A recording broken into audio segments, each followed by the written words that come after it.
એક માણસે પોતાના પરિવાર માટે બંગલો બનાવ્યો, આખી જિંદગી મહેનત કરીને બંગલો બનાવ્યો. બન્યું એવું કે બંગલો જેવો તૈયાર થયો ને કોઈ કારણસર બંગલામાં આગ લાગી અને બંગલો સળગી ગયો.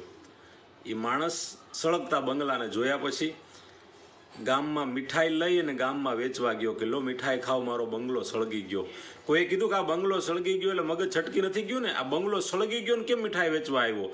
અને ત્યારે એ માણસે કીધું કે બંગલો આજે સળગી ગયો ને એટલા માટે મીઠાઈ વેચવા આવ્યો છું, કે આવતીકાલે મારો આખો પરિવાર અને અમે સૌ સાથે એ બંગલામાં રહેવા જવાના હતા. મિત્રો, સકારાત્મકતા કોને કહેવાય? કે આખો આપણો જે પરિવાર જે છે એ આવતીકાલે જો અમે બંગલામાં હોત અને બંગલો સળગ્યો હોત તો આજે મીઠાઈ એટલા માટે વેચું છું કે એ બંગલો સળગી ગયો પણ મારો પરિવાર મારી પાસે છે. મિત્રો, તમારું બધું લૂંટાઈ જાય, ધંધો ચોપટ થઈ જાય, કોઈ તમારી પાસે કંઈક પડાવી લે, તમને કાંઈ નુકસાન થઈ જાય, ભલે બધું જ